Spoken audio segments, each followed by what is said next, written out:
Hi there, and welcome to the latest edition of the Gersnet Weekly Podcast, the independent Rangers podcast, which is brought to you by fans for fans, and where the content is absolutely free. It is episode 239 of the Gersnet Podcast. I'm your host tonight. I'm Colin Armstrong. As I say every week, guys, it's not just the pod that we have here on Gersnet. If you get onto the website, you'll find forums there, there's articles, there's a history archive on the website as well, so get yourself onto that if you can. And as always, we'll ask you to promote the pod and put the word out there on social media and let people know that we're there. We're approaching 6,000 subscribers, so it'd be good if we could finally get over that number if possible. Before I bring in my guests, I will have to mention our partners at Forest Precision Engineering. They're a subcontract Glasgow-based engineering company. They've been a big commercial supporter of Rangers for many, many years, and we're delighted they're back in the pod. If you want more information on Forest Precision Engineering, go onto the website at www.forestprecisioneng.com. You can also visit the Forest Precision Executive Lounge, which is a stunning new lounge within the main stand at Ibrox Stadium. For more information on how to book this unique and intimate space, email the club at hospitality@rangers.co.uk. So time to bring in my guest. So I'll bring in Ross first. Ross, how are you? I'm very well, thank you. Very well indeed. How are you? Looking a bit misty.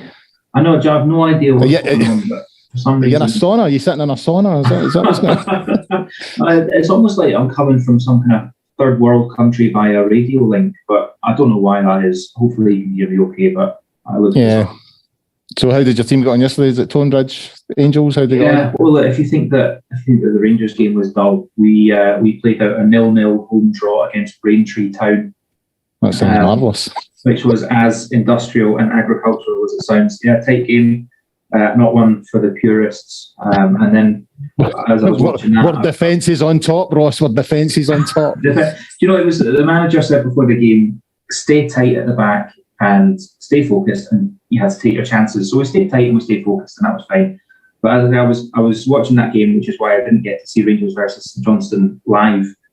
And so whenever I don't see it live, I know I'm coming on the pod, I'll watch it back the next day. So I then go on the Gersnet forum and social media on Twitter and start seeing people's comments on the game about how dull it was. I go, right, so that's my Sunday, is watching back a snooze fest, not even live, so that I can talk about it tonight. So it's been a hell of a day for me. You should have just watched the highlights in Sports Scene, just purely for the giggle of watching Michael Stewart going through his usual pish. But there we go. And we'll bring in David Fraser. David, how are you? I've not seen you at Pollock recently. I've been at a couple of games. I was there on Wednesday night. I've been standing at the usual corner, but you've not been there. I was at Neil's Field on Wednesday night. How are you doing, guys? For Pollock, sure, another the Rangers performance yesterday. Go on. I'm just trying to recover myself. Ross had a hard day yesterday. I think you may well have dodged a bullet, but I think we all had a hard day yesterday. Those of us that were in attendance. Yeah, I mean, it was. I suppose we have to try and put a positive spin on it, and was it 10 games? I think me and Nick were talking about it yesterday in the post-match show. 10 games, 9 wins. Okay, some of it's not been pretty, but we're still winning games. I mean, Ross, I think that's the point, really. And it's another fairly routine win. I mean, there are things that we'll need to pick the bones out of, and in terms of the performance and the kind of lack of attacking intent, really, is where I would be sort of concerned about things. But we never really looked in danger yesterday. I don't think, and I certainly don't think it was as controversial as a lot of people are making out, based on some of the decisions. We struggled to create for long periods. It was a bit of a snooze fest at times, but we never looked in danger, and another fairly routine win. Yeah, not the highest entertainment value, but you're right. It was comfortable. It was very comfortable. And if you go back 3 months when we were losing to teams like St Johnstone, we're dropping points left, right, and centre under Van Bronckhorst, all three of us would have snapped your hand off for comfortable, boring 2-0 wins. I think the main criticism that can be levelled at the Beale tenure so far is that we're not winning games by enough goals, but we are winning games. And given the chaos of the first half of the season that we've had, I think winning games is really all we can ask for. Beale spoke quite openly since he's come in about taking off the shackles and kind of unleashing the team. And I don't think we've seen that yet. I think you're right. It's still not particularly potent in attack.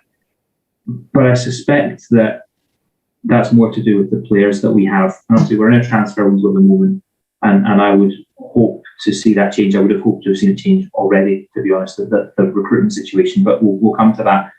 But it does strike me that we possibly don't have the players to play the way that Beale wants to play, and that this is a longer-term project to release those shackles. It's not something he could simply come in and do straight away. I think Todd Cantwell showed some relatively bright sparks that he can assist in that way. And his work and his involvement in the second goal in particular was fantastic. So, a little bit dull, but actually, given where we were 2 or 3 months ago, I'm certainly not going to complain. David, looking at the stats here, I mean, it really is as convincing as you can get. So I think it's more about the style here rather than the substance, if you know what I mean, because we are winning. So possession, Rangers 69%, St Johnstone 31%. We had 20 shots in goal. St Johnstone had 4. 11 of those 20 shots were on target. St Johnstone had 1 on target. As I was saying earlier on, it was Beale's 10th game. He's won 9. He's drawn 1, and he was 2 minutes, 3 minutes away from winning that one. If it'd just been a bit tighter in that game, we would have won that as well, and only been 6 points behind Celtic at the moment. There's no doubt about it. I don't think there's any doubt that Beale has steadied the ship. It's now about taking us on to that next level, as Ross has said there. That kind of a better style of football, I think, because I genuinely don't think we can say we've seen that so far. I think that there's still a lot of side-to-side, back-the-way stuff, and almost like a lack of confidence. So it feels to me like he steadied the ship. It's now about where do we go from here to take us on a level or two. I think that's your comment. I think what Ross says is on the money. The managers did well. He's come in, he's used the phrase you've used, he's steadied the ship. No doubt he's done that. But he's trying to get bloody a stone. I think it's fair to say that. And there's a staleness about Rangers. As you say, I'm just repeating what you guys are saying, but a lot of side-to-side stuff is pretty laboured. Same kind of patterns, but then you can only expect that for the same personnel that are carrying out the instructions. So we made a couple of changes yesterday. The best player, arguably in the last few games, he dropped to the bench and passed to Sakala, and to accommodate, Todd Cantwell, a new signing, who, I think Stuart and I were talking off here before we come on about the last ball he kicked was 11th or 12th of November. So he's obviously rusty. Command showed flashes that, you can see possibly why they signed him. He looks as if he wants to get involved, and he's happy to take up that right side of midfield position, and he likes to drift and pick up space. So there was some encouraging signs yesterday. Yet another game for Ben Davis at the back, partner, I should say, Colin Golson. But to get back to what you're driving at, you're calling it's going to take a change of personnel for, I think, Michael Beale's optimal Rangers to come to the fore, and obviously we've got to wait until the signings are made. So the only thing he can do is to keep plugging away and getting results. The performance and the style of play, but that's debatable. But if he puts 3 points on the board, then there's not much we can say. It can be a difficult watch at times. There was periods of the game yesterday in the second half where it was dull, to say the least. But again, 3 points is all that matters. And as Ross rightly mentioned there, as recently as a couple of months ago, we were struggling to put teams like St Johnstone away. So we've got to be grateful for small mercies, I guess. Ross, the side-to-side thing, and back the way, David mentioned there that Sakala was dropped yesterday, and I was having a wee chat with John McCallum and David on the WhatsApp yesterday when the team came out, and John was sort of really surprised that Sakala was benched. And I was saying it again. I was saying this in the sort of post-match show yesterday. It seems to me that the only two players in that team that have a sort of attacking intent, that are prepared to try and turn defenders or run at defenders, are Sakala and Scott Wright. And that, with the best will on those two players, I mean, Sakala, I love Sakala. Do I think he's a Rangers player that should be starting every week? Probably not. But, you have to love his attitude and his enthusiasm. He just keeps going. And he's been on a rich vein of form, and it's the same with Scott Wright gets a lot of stick. I think some of it is undeserved. We all know he's limited and his limitations and all that kind of thing. But again, I felt when they took him on yesterday, there was a sort of increase in the sort of attacking intent. Those two players, I think, are prepared to run at defenders, try and get in behind, try and turn them. And that's maybe the issue here. When it's two players like that who you would consider fringe players, are the only two players that are really doing that. Everyone else, Brian Kent has sort of improved a wee bit recently, but I think everyone else looks a bit laboured, maybe even lacking a bit of confidence. It's as if no one's prepared to take a bit of responsibility and try something. They don't want to be the one that gives away possession. And I think that's telling that the two players that do the most sort of the most creative stuff are two guys that you would consider squad players. Yeah, and perhaps that ties back to what we said a few moments ago about not having the players that Beale needs to play the system he wants to play. And maybe actually I know that I want to see more instances of us running it. I'm convinced that Scottish defences are terrified of pacey players running at them. I've always felt that way, and that's why Fashion Sakala and Scott Wright can be so dangerous. But they are just not actually great technical gifted footballers, in my opinion. Again, that's no disrespect to either of them. Both of them have contributed significantly to Rangers over the past couple of seasons. But I agree with you, Colin. They do not possess the quality to be starting for Rangers week in, week out. So maybe that's what I'm trying to say is, if those two were better players, they would start every week and we would see the shackles being ripped off, as Beale likes to put it. And that's what I would have hoped to have seen in this transfer window. We've done the business in terms of Cantwell coming in and shoring up the midfield a little bit. But I wanted to see pacey, direct attacking players who are not afraid to run with the ball, get to the byline and take players on. Scott Wright and Fashion Sakala. I think Fashion Sakala,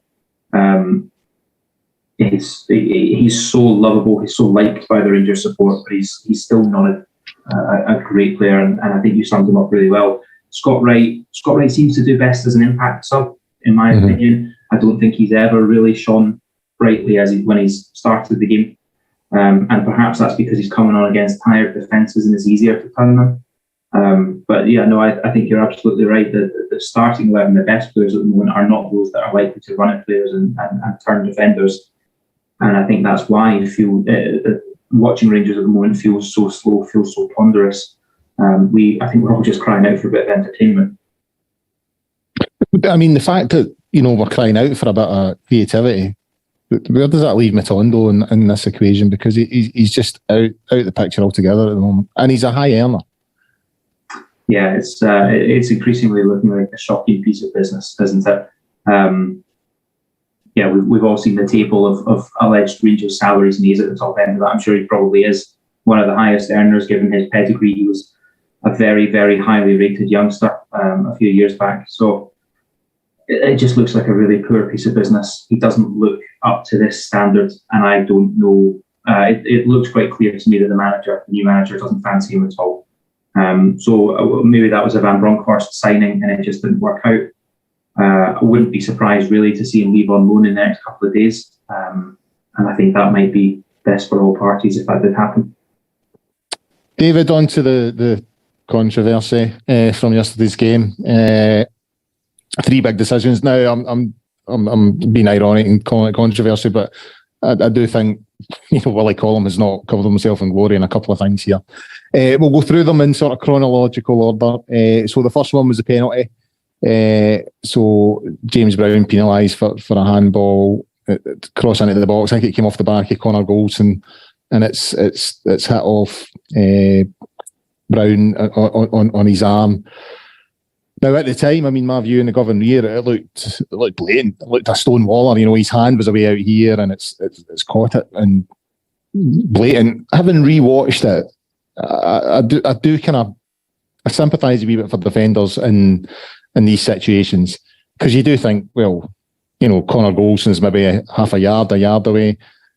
How can he react? Okay, he has made himself slightly bigger. I'm not convinced it was a deliberate handball, but under the letter of the law, I think it's a penalty. But is the letter of the law what we need to look at here? Because there is a lack of consistency in these decisions. I think it was a penalty yesterday under the rules, but I do think we're seeing inconsistent decisions, and I don't think VAR's helping in this. No, I don't think so. But like you, obviously, I'm kind of in the ballpark of where you sit. I thought it was a penalty in first viewing live at the game.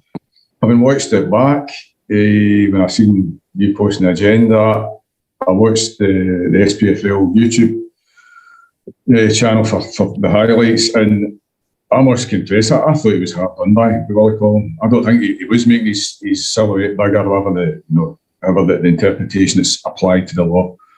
I thought it was maybe a bit harsh, like you. I mean, what can he do to get out of the way? It looked as though the highlight footage showed the ball. It looks as if the ball actually came off a Connor Golson and went onto his arm. I don't know if that was necessarily the case, but if the ball just played him directly for the cross, then there's not much he can do to get the way of coming into contact with the ball with his arm. So, but having said that, I think it was telling the fact that he didn't complain that much to call the night, and no too many of the St Johnstone players other than the captain.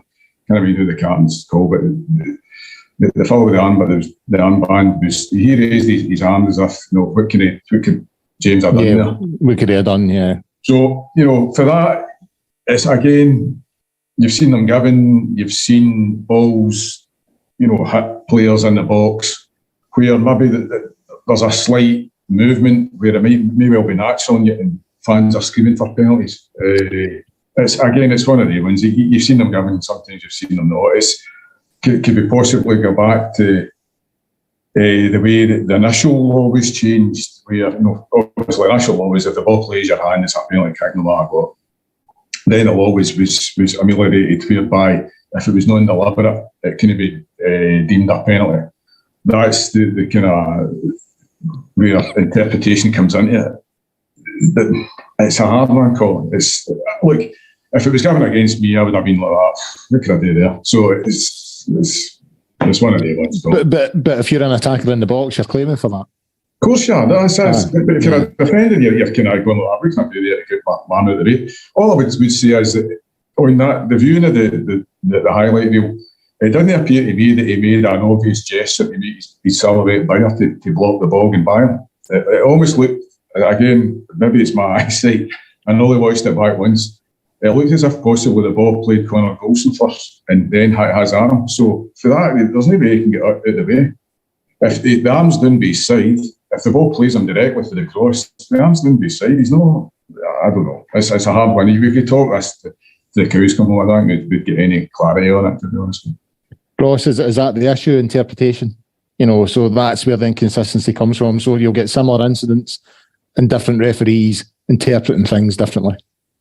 Yeah, there's lots of issues. No one really seems to know the actual rule itself. So you'll have pundits arguing with each other over misinterpretation of what the actual law is, because they never bother to look it up. And I think that's where some of the controversy in Scotland comes from. That's not helped by the fact that, as I understand it, VAR is still only really meant to look for clear and obvious errors. So there's real room for interpretation there as to what constitutes clear and obvious.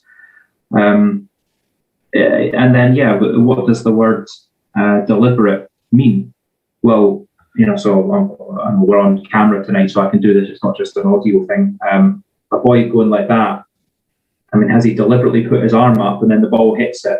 Well, he didn't deliberately touch the ball, but he did deliberately put his arm in the air. Is that enough for it to be a deliberate handball? What weight do we give to the word deliberate in the modern interpretation? You see a lot of people now saying, let's just simplify this whole thing and say that any hand to ball or ball to hand contact in the box is a penalty. And there's pros and cons to that. That certainly simplifies things. But it leads to situations that could be deemed as unfair. What was, as David says, if you're the defender, what was I supposed to do? I'm not really trying to commit a foul. There's no intent. So it's a really difficult one for IFAB, who I guess set the rules of the sport. It's a very, very difficult one for them to iron out in the modern game how to interpret the laws of handball. The problem that I believe we have in Scotland is we have a media full of pundits who either don't know the rules or deliberately ignore the actual wording of the rules, or say, I don't care what the rules say, that should or should not be a penalty to suit whatever narrative they want to peddle that week. And I think that's where a lot of our so-called controversies come from. Yeah, I would agree with that. On to the next controversy. Nicky, son of Sandy Ross, and I'm old enough to remember his dad playing for Rangers. I was at Ibrox when his dad played for Rangers. So sent off for a tackle on Ryan Jack. I didn't think there was much in it at the time. I have to be honest. I was surprised when the red card came out. Having rewatched it, I can kind of understand where Willie Collum's coming on this. It kind of half reminded me of Ryan Jack sending off at Pittodrie on... He was playing yesterday. What's his name? Striker for St Johnstone. Stevie May. Right. So Ryan Jack's went in. He's won the ball, but then his foot goes over the ball and catches Stevie May. I thought Nicky Clark's left leg, it doesn't quite make contact, but it's a straight leg, and it kind of goes through Ryan Jack, and then his right leg makes the contact. I think Willie Collum seeing that live, I think he thinks that looks a pretty dodgy tackle over the ball, all the rest of it. He didn't see it. It was an odd one because he didn't go to the screen to review it. It came up on the screen, no VAR check. So there was this whole confusion of, well, who's checking it? Is he being told by VAR, yeah, you're okay? Because you were talking about VAR only gets old when it's a clear and obvious error. So the fact that there was a VAR check suggests that they're thinking it's a clear and obvious error, but they don't ask Willie Collum to go and review it. See, so, I interpret that slightly differently. I interpret that as VAR took a look to see if there might be a clear and obvious error. And if they think, there might be a clear and obvious error, we'll send Willie to the monitor to decide if he has made an error. But again, this is where there's no clarity about what anyone's doing. If the two of us can sit there and have different interpretations about what clear and obvious error means, you're never going to win. I can understand why he was sent off, I have to say. I don't think it's in that sort of I've seen them given, I've seen them not given sort of thing. I don't think it's a pretty tackle at all. I think you could argue that he's endangering an opponent, but I would also understand it if Nicky Clark was sitting in that away dressing room yesterday thinking that was a bit harsh. You know what I mean? Yeah, absolutely. I remember the tackle, the red card for Ryan Jack on Steve May. Steve May was playing for Aberdeen at the time, wasn't he? And Ryan Jack was sent off.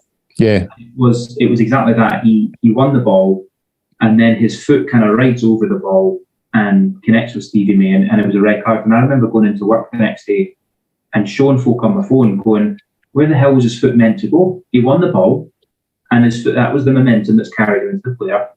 Where was he meant to go and what was he supposed to do? And I remember at the time I was furious and disgusted that it was a red card.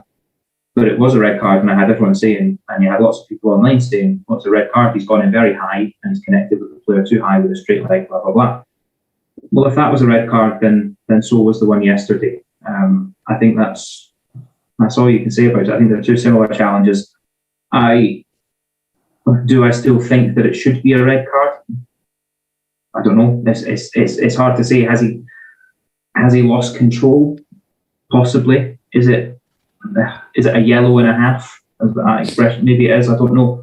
But Ryan Jack was dismissed 6 years ago or whatever it was, but for a very similar challenge, and we were all told at the time, "Shut up, that's a red." Mm-hmm. So shut up, it's a red. David, where are you in this? Nicky Clark unlucky or a deserved red card? Well, like you, I didn't think much of it at the time.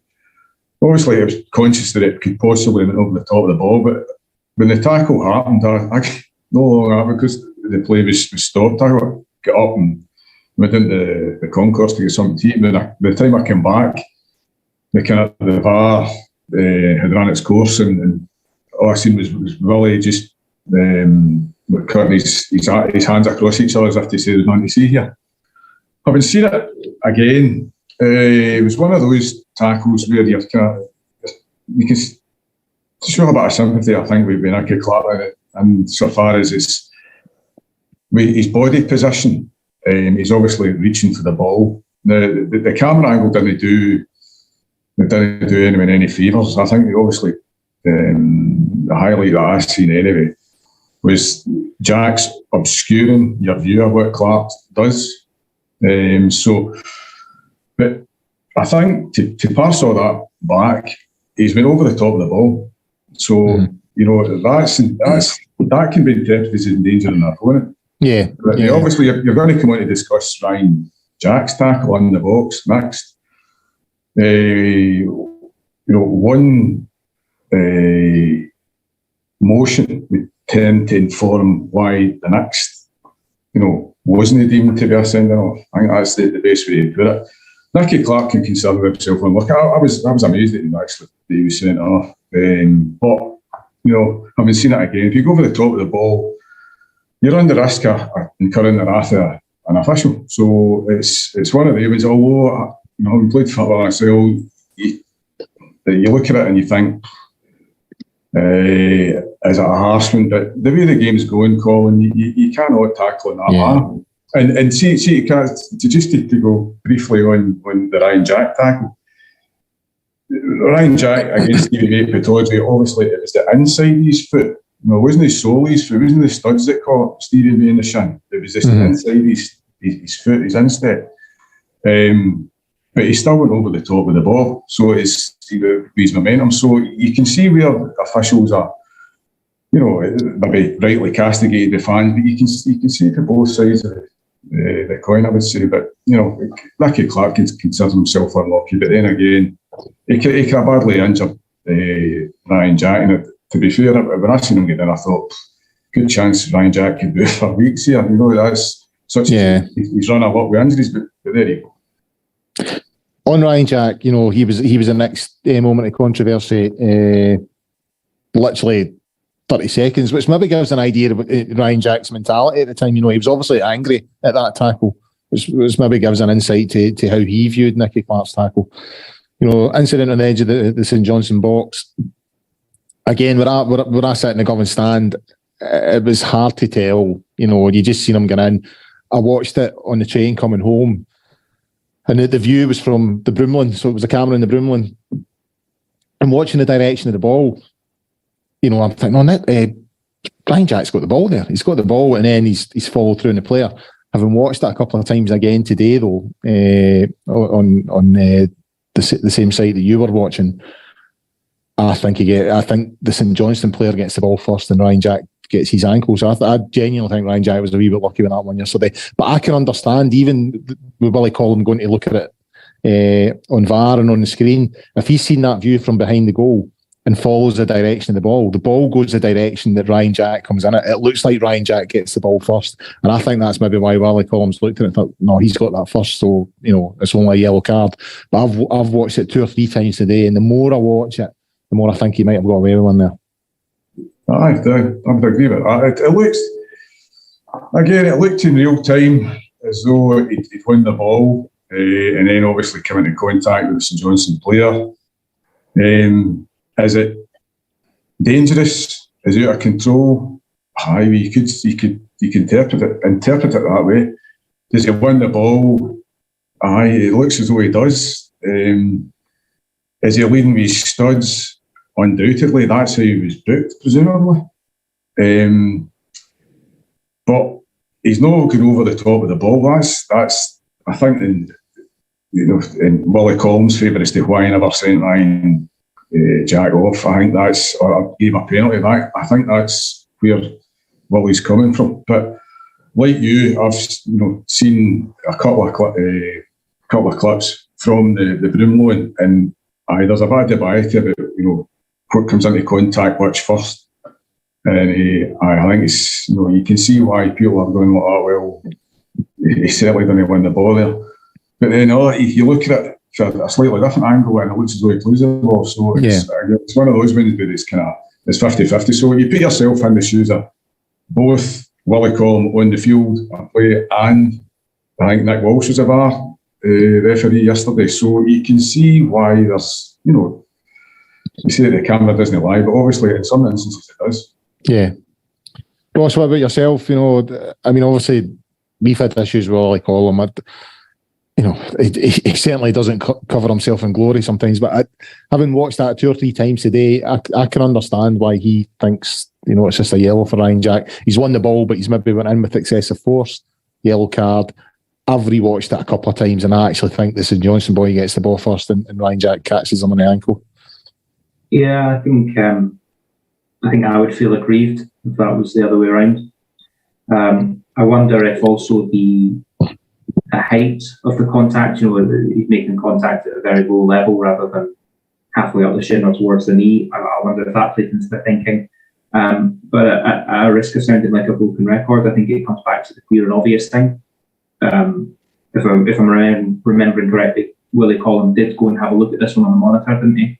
Yeah, and it's the first time. It's the first time that a referee went and reviewed it on the monitor and maintained his initial decision. And we've had VAR in England for a couple of seasons now, and we don't see that in England, and that's why I wonder if, with the new implementation of VAR in Scotland, if the SFA, the SPFL are impressioning on the referees that we only utilise the VAR to overturn the decision if it is a clear and obvious error. When we're discussing something that could have gone either way, and you've seen reds given, you've seen yellows given. By definition, that's not clear and obvious, and so again, by the rules of VAR, probably actually done the right thing. That doesn't help, if you're Callum Davidson or if you're a St Johnstone fan, because I think you do have a right to look at that. I think they got away with one, but you could argue it either way. I don't think, as much as a red wouldn't be unjustified, a yellow is also not unjustified. Again, maybe it's a yellow and a half. But of course, the media that we have in Scotland, there'll be a controversy that rumbles on until Wednesday night when we'll have a few more. Well, on that, on the controversy, we have to look at the role of VAR in the whole scenario at the moment. And I argued this before we brought VAR in. I said that, this league wasn't mature enough, and one club in particular wasn't mature enough for VAR. And you would have to say at this present moment in time, that is how things are, developing, because every single week there is some sort of VAR controversy. And how people didn't see this coming is beyond me, because we saw what happened down the road with VAR in the first season or two. And I would still say it's not perfect down there. They're still getting big decisions and making an absolute, rear end of it. And again, given the nature of the league up here, given the nature of one club in particular who have had a free run at titles over the last 10 years, and that sense of entitlement that seems to have come with that, are we surprised at the controversy that is just continually generated by VAR in Scotland? Not surprised, and utterly bored already. Yeah, I'm pissed off at it, I've got to admit. 2 or 3 seasons of VAR controversy in England, and it's not perfect, but it's kind of dying down a little bit. It's kind of settled, and everyone's just accepted it for the status quo. And then we get it in Scotland, and we can look forward to 2 or 3 years of controversy and argument about it and its implementation up there. So, no, I'm not surprised. I think it's such an easy thing to play into some conspiracy theory. Again, it's so easy for us to ridicule that conspiracy theory that Masonic refs and the SFA and VAR are all set out to benefit Rangers. When you look at the success that Celtic have had undeniably over the past 10 to 15 seasons, it's a real chore, quite frankly, and it's easy to become disenchanted and disengaged from Scottish football when that's the message that our sort of top tier pundits are putting out. The likes of Chris Sutton, who rightly or wrongly is one of the highest profile pundits in Scottish football. He can't go a week without talking about it, without making some snide comment and rumour and innuendo and conjecture about a conspiracy theory is pathetic. Colin, you and I, about 3 or 4 years ago, met for a beer in Glasgow. And I don't know if you remember this, but we spoke about VAR and how it could come in. And I said at that time, what I would like to see is us not do it how the English had done it, but instead do it like how they do it in tennis. The tennis, yeah, I remember that. And I thought that was a good idea. I thought that was a really good idea. So the captains of each team decide, no, we want that reviewed. We've got 3 goes at it. 3 reviews a game. We want to have that looked at. And then you can remove any clear and obvious error. You say, referee, go and have another look at that and make your decision on the basis of what you see on the screens. I think it would put some of the onus back on the clubs, because there have been, over the last few weeks, we've had controversies come out 2 or 3 days after a game when people have clearly been poring over videotapes looking for something that a referee might have missed. We'll put some of that onus back on the clubs to call it out at the time and ask for that. But it also limits the number of times that VAR can actually get involved. So I don't think actually in its current setup it's going to work, because it's just too open to people crying foul. And it's just such a chore. It really is. What about you, David? Are you like me and Ross? Are you bored with VAR already? I'm bored with one club's cheerleaders making everyone's job harder unnecessarily, Colin. I think that's the best way to put it from my perspective. I'm like, without going on long-windedly, I don't want to see the game re-refereed. I think we're all agreed on that. If it goes in that route, then you're materially changing the game significantly, even more so than what VAR and the idea of it intervening in the game already does. So, but I think that the officials' job is hard enough. Doesn't matter what league they're in. I think the game in this country is so. I'm trying to be even-handed here. There's an amateurish element to it. And could we possibly see the introduction of professional officials? Would that help matters? Possibly. Is it worthy of it being trialled? Possibly. But would it be subject to the same parochialism that we suffer from in this part of the world? Aye. I dare say it probably would. So, is it a case of damned if you do, damned if you don't? Is it just going to something we're going to need to put up with as fans? I'd say, to be perfectly honest with you, Colin, see that in what we've been subjected to as Rangers supporters, regardless of other games going on within the league. As a Rangers supporter attending matches in Scotland, I don't think VAR's been all that. It's not been too intrusive.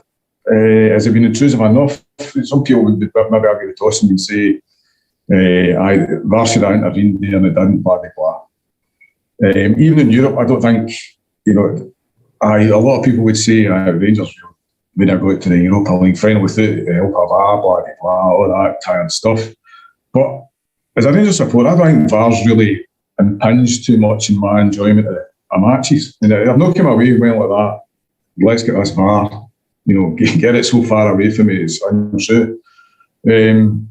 But there's no two ways about it. People like Chris Sutton, they're agitating, and it's obviously at the behest of certain individuals that live in the Greater Glasgow area. Thornton Hall being, the point in the map, and I'll leave that to the imagination. And it's just, it's the goldfish bowl, Colin, and it's no changed in my lifetime, or no change in their sons and daughters' lifetimes. It's just the way it is, isn't it? Yeah. Sad but true. Glenn Kamara, David, got the second goal yesterday, pretty much sealed the points. Yeah, he had a bit of a poor time under Gio, I think there was a wee bit of a dispute there, and it hasn't started a lot of games this season. starting to look a wee bit like himself yesterday at times, although it was quite funny. I'm the master at this. I'd literally just said to my son, like 30 seconds before he scored, it's like Glenn Kamara's not half the player he used to be, is he? Right, and literally 30 seconds later he scored. But there was wee moments yesterday when, you know, he started to look like himself again. And he did genuinely look like he enjoyed his goal. You know, it looked like it meant a lot to him. Obviously, he's been through a wee bit of a rough time. So nice to see, because, I mean, he's contributed a lot to the club over a few years there. Aye, let's take his goal. Good goal, very good move. One of the rare highlights of yesterday's game. Cantwell played the ball into Morelos laid it off. Neat touch into Kamara's path, and he took it well. I'm going to slightly disagree with you, Colin. I think since Michael Beale became the manager, and he's brought Glenn in periodically. He's not started every game under Michael Beale. Mm-hmm. I think I can see why Giovanni Van Bronckhorst didn't fancy him. Don't get me wrong, he's a cultured player, Glenn Kamara, but there's something lacking in his game. I don't know whether is he a confidence player? Does he need the arm put on his shoulder and told how good he is? I mean, obviously, cast your mind back when he came in at first. I can remember on a pod, I think it was with you two guys, and I poked a bit of fun at him saying he looked like a 50 grand player. He obviously proved me wrong there, and he went on to play very, very, very well and contributed, as you rightly say. But I'm looking at him and I'm thinking, could he possibly be one of the guys to move on to get some cash in, and because he's obviously under contract, and to freshen up the squad? And I think he's possibly on form. He could be one of the prime candidates to be moved out the door. But having said that, I mean, I'm going to have egg my face here probably.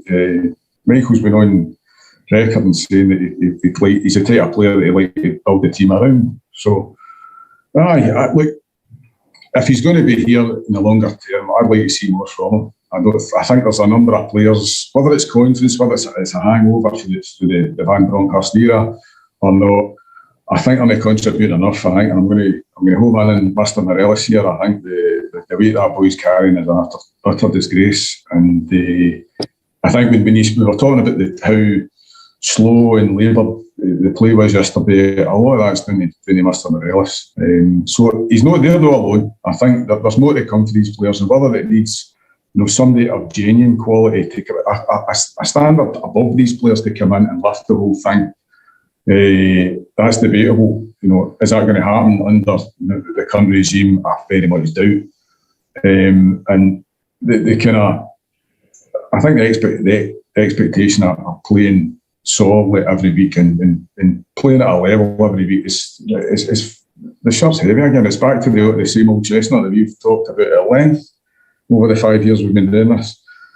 The shirt weighs heavy in a lot, and yes, some of them have risen to the occasion and managed to keep a run of form together, but over time, a lot is proving too much trouble. And I think Glenn Kamara might be one of them.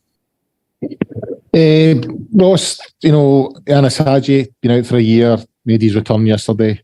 Came on in the 72nd minute, booked in the 79th minute, so he's obviously got a wee bit of fire in the belly. Had a wee bit of disagreement, sorry. Good to see him back. I mean, you forget that he missed out on that journey to Seville last year. He wasn't involved in it, and I do wonder that if there was an option open to us in the final, because when I look back at the lack of creativity we had in that team, we didn't have a natural striker and all that kind of thing. An extra creative player like him might have been the difference. So it's good. It does kind of feel like a new signing. We're in the January window. He's someone that could come in and, okay, maybe the title's gone, but, there's 2 other cups to play for. And, no, he could be a player that could be vital in that. Absolutely. And yet he was one of the most frustrating players I've ever seen at Rangers. Huge amounts of natural talent and ability. I don't know that we ever really found the best use for him, the best position, the best role. But yeah, maybe his absence makes the heart grow fonder, and you do think back to some of his good performances, because on his day he was a good player, a really, really good player. You think back to even all the way back to the games against Braga 2 or 3 seasons ago. If we can get that Yanis Hadji not just get him back, but get him appearing a bit more regularly, because there were a number of times where he just didn't have any impact at all. And I remember getting very, very frustrated with him fairly regularly, actually. So I'm happy to welcome him back, because I know what he can do. I know he's one of our most talented football players. It must have been really difficult for him last season. As you say, he missed out on the run to Seville, missed out on the Scottish Cup final. And yeah, you do think, again, if we're looking to be a more creative team, a more attacking team, you think it should play into his hands. So, look, if anyone can find the role that gets the best out of him, I'm sure it's Michael Beale. He's, as you say, he's like a new signing. He's done quite a few interviews over the past 6 months in particular about how difficult he's found it being out, how keen he is to get back playing. I think you're absolutely right. That's why he ended up getting booked for dissent within 5 minutes of coming on. He must have had real fire in his belly to get going again. And I think that will serve him well. So cautiously optimistic, let's say. Happy to have him back, but remember the frustrations he has caused with some substandard performances. And Cantwell debut yesterday as well, Ross. Not played since November the 12th. I wouldn't say it was a spectacular debut, but I think he showed enough encouraging signs to let you think that if he can reach his top form, then he'll definitely be an asset for us. Yeah, absolutely. Early days, Solid enough debut. Wonderful vision for the second goal. Obviously, playing that pass to Kamara via Alfredo. He said in an interview, I think when he joined, I like to think I can see passes that no one else can. And our downfall at times has been unable to unpick stubborn defences. So that on the face of it sounds perfect. I'm keen to see more. What about you, David? Cantwell's debut yesterday? We'll come on and talk about the January window and what else we're sort of looking at to come in and out and all that kind of stuff. But it was good to see, some new blood in the team yesterday. How did you feel he performed? I thought he did okay, Colin. Obviously, he's not kicked a ball since the 12th of November, as you say. He looked keen to be involved, keen to make an impression.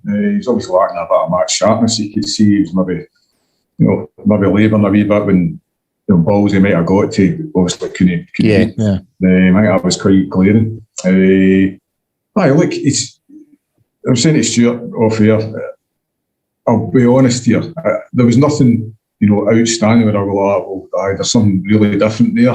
We can see why we'd signed him.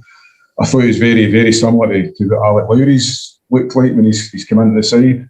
Maybe just be a wee bit more, I think the phrase I used was he's more assured insofar as he's played a lot far more first team football than Alec Lowry. But look, he picked up pockets of space quite well. He looked as if he was okay with going to the right hand side of the middle of the park here with in that forward area, if you like, with well documented that we've maybe struggled in since the departure of someone's favourite, or former favourite player, certain Daniel Candais, didn't ring a bell.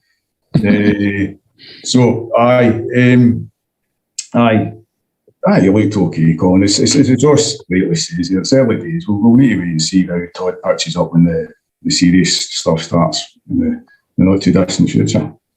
And obviously, being of a similar generation, you'll remember Jock Wallace when he was manager of Rangers. What do you think he would make of the Alice band?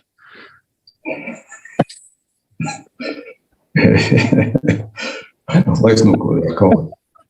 Let's not go there. Well, I can remember Dougie Bell signing for Rangers and being told get the tash off. Get rid of the tash. Soon as Mr. Souness entered the building. Yeah. Along with Ali Dawson, David McPherson, Cammy Fair. A few of them, but I did see him with the Alice band on yesterday. I thought Joe Wallace must be spinning in his grave. Right, David, sort of final thing from the game yesterday. This is something that's been bugging me for a wee while, the sort of form of John Lundstrom. I mean, when you consider the performances he put in the second half of last season, particularly in that run to the Europa League final, I would say all this season he has just looked so far off it. And one of the things that I find really frustrating about him now, he's receiving the ball at a time when there's like no danger, and either a poor touch or poor decision making or whatever. And all of a sudden, I mean, the goal that Celtic scored at Ibrox recently is an example of that.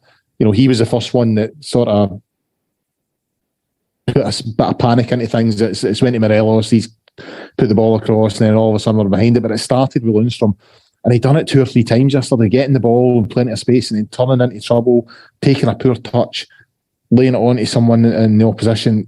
I just feel he's either the best on earth, as we were singing about him, you know, a year ago, or hopeless. There doesn't seem to be any in between.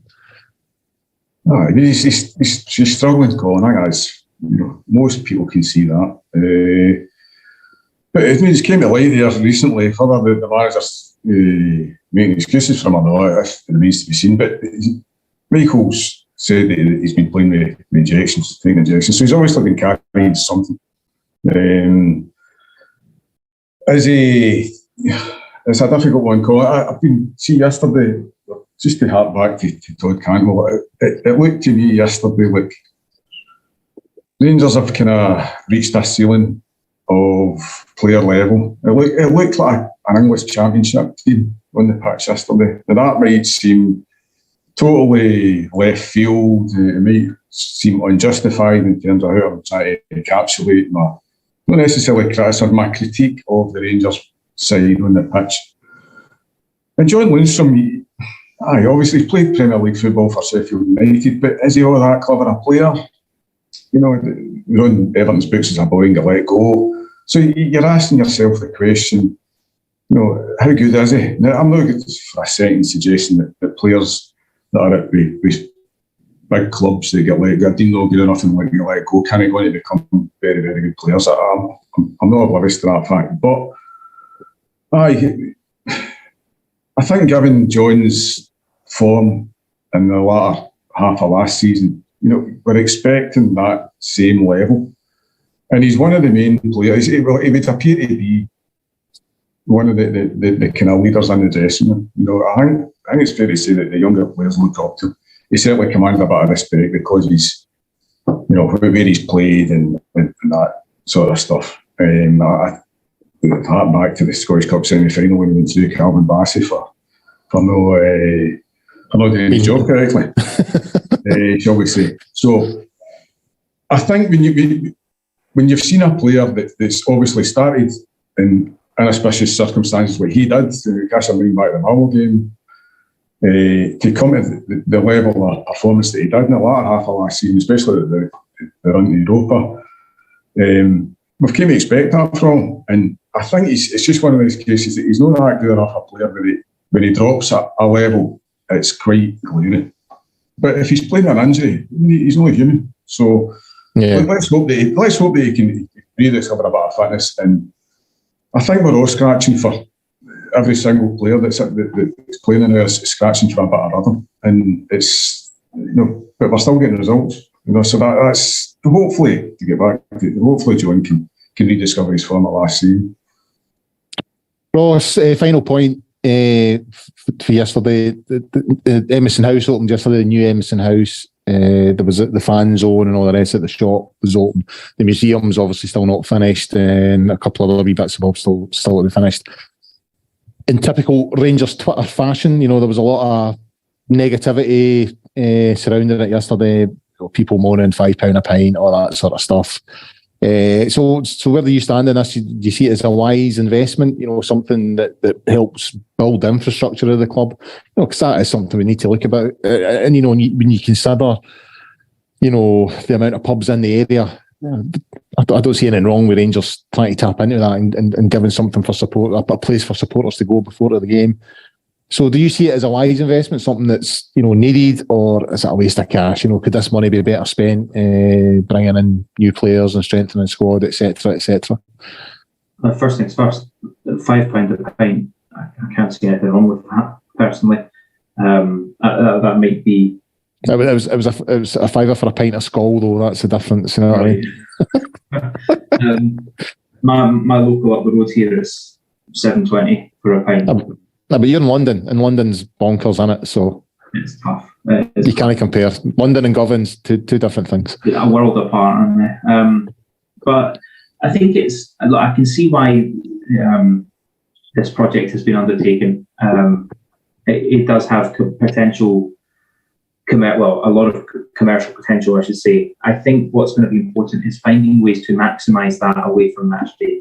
So they talk about it being a concert venue for touring bands and artists to come and use. That kind of thing to be properly exploited. Now, I know that they've hired a general manager for that venue, who I believe comes from a kind of live music or live music venue background.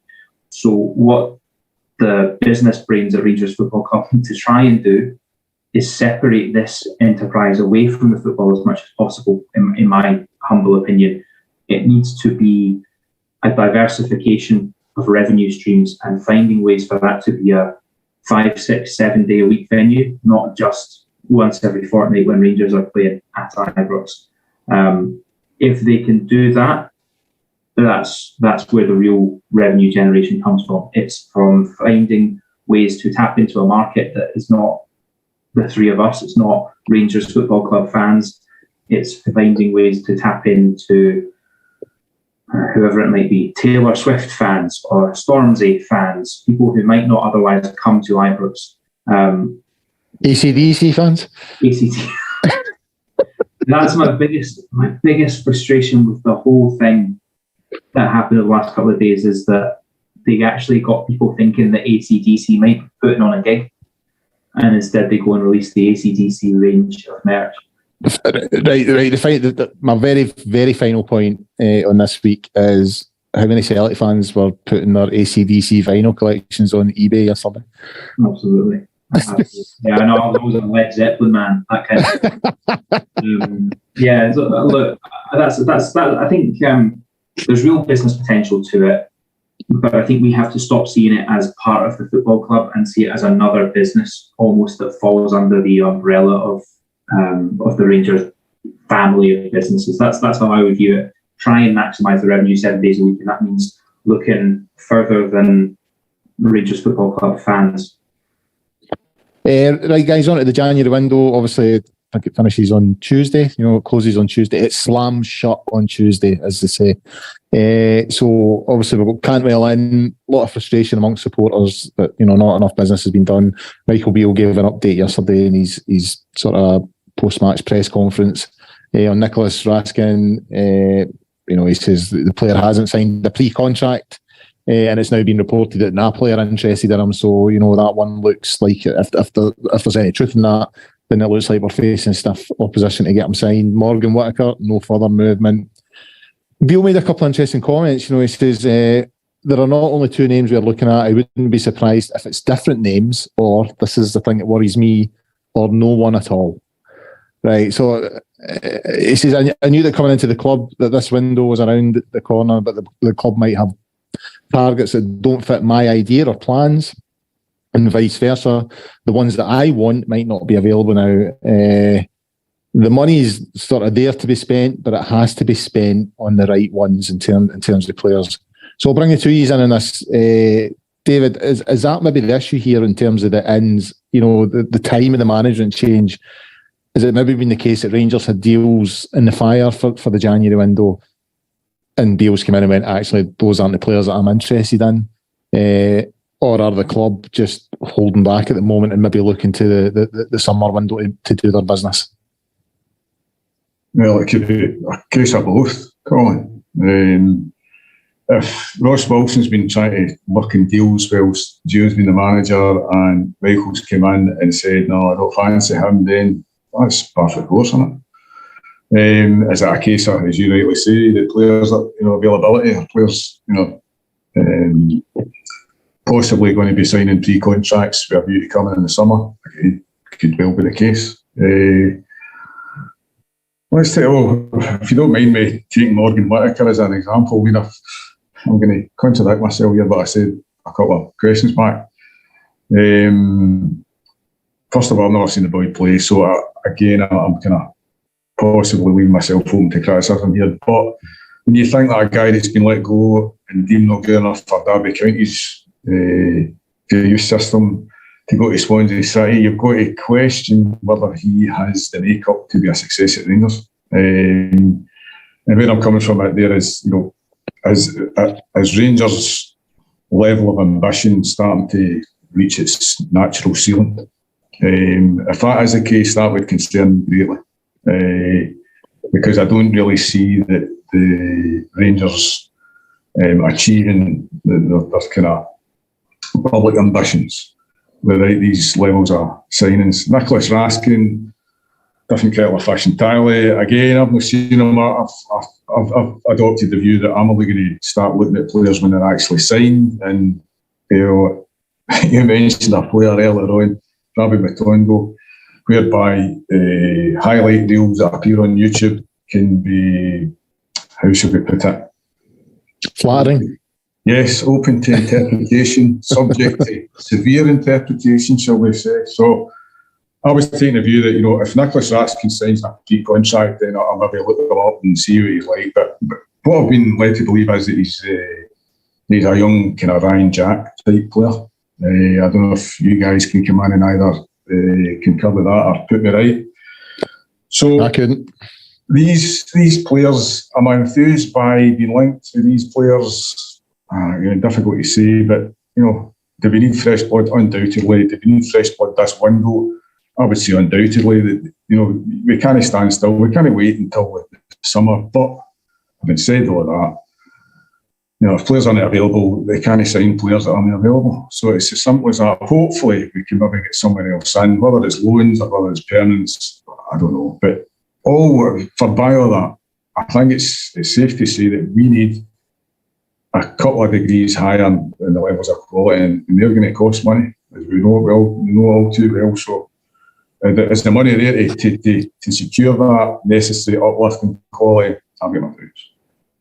What about yourself, Ross? How are you feeling about January? I mean, Beale last week was given it, expected it to be a busy window, lots of activity. Seems to be hemming in those ambitions and coming away with statements like it could be different names to the ones that are being suggested or none at all. I'm slightly concerned at that, I have to be honest with you. I think Beale also said yesterday that he felt the current squad was good enough. I have my doubts about that, and I think we have a tough game coming up on Wednesday. So where are you with the January window? And does it frustrate you that we always seem to leave these things to the last minute?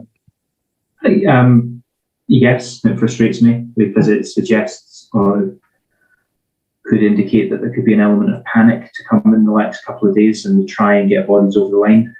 That being said, we've had a new manager come in the last couple of months, and I don't think it would be a massive surprise not to see an influx of names at the start of the window. He's not had the time to work on them. I think that's what probably contrasts us to the other side of the city at the moment, is that they've had their manager in place for a longer time who's been able to identify his targets and bring them in or have that all lined up for the start of the window. We've not had that luxury. I would have expected more reinforcements in by now, and it does concern me that we've not had them. Of course, it's not as easy as just identifying the target and going and getting them. And in a way, whether it's Raskin, the media reports seem to suggest that we can't agree a fee with Standard Liège at the moment. Well, if that's the case, I wouldn't want the club paying more than they should do for that player or paying over the odds for him. So as much as I want him in the door, I don't want us being taken for a ride. So it's a difficult balance that needs to be struck there. I think what's clear is that this coming summer, there needs to be a proper rebuild. And I wouldn't want us to bodge that rebuild by bringing in 4 players now and then kind of half doing a rebuild in the summer. If it means we bring in another 1 or 2 now as placeholders or just to temporarily patch up the squad and then properly do the job in the summer, I'm fine with that. But I think if we don't bring in anyone else, I have serious concerns about winning either cup, quite frankly. And that to me is not good enough. And then it becomes, unfortunately, that what will happen is it becomes a question of, well, who do you blame? Do you blame the manager Probably not in the modern way of football. The manager has less and less and less to do with it. Do you blame the board? Possibly. We will never know how much money there really is to spend. The manager's telling us that there's money to spend. What was interesting was that Gio also said similar things, that there was money to spend, but we'll only spend it on the right players. And then he kind of seemed to say, well, we've got a good enough players, so we'll carry on with what we've got. Or do you blame the scouting department and the director of football? Ross Wilson's not had an easy couple of months in terms of fan opinion. He's definitely been getting it tight in the neck. So what worries me is we're not bringing the bodies in, and it does that suggest a disconnect between the manager and the director of football / scouting department. Maybe they are finding players and recommending players that the manager doesn't fancy, and that might suggest a misalignment between those two departments. That might be completely wrong and completely out of line, and maybe it is that the board is just unwilling to put the money up.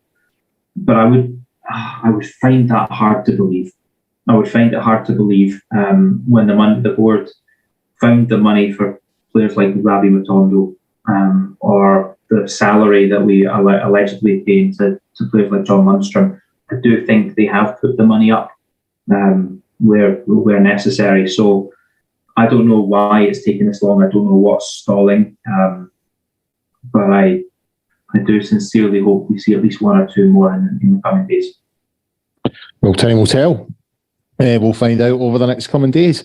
Hey guys, we'll call it time there. So a big thanks to Ross and a big thanks to David for their contributions. Great stuff from them as always. We were live tonight. We were live on the Sunday night, but the pod will be available to download and stream on a variety of platforms from tomorrow, including Acast, iTunes, YouTube, Castbox, Stitcher, Spotify, all your usual places, guys. There will be a show out on Tuesday night previewing the Hearts game. I think John and Craig are on that night, so get onto that. In the meantime, get yourself onto the Gersnet website and forums at www.gersnet.co.uk. Until the next time, guys, bye for now.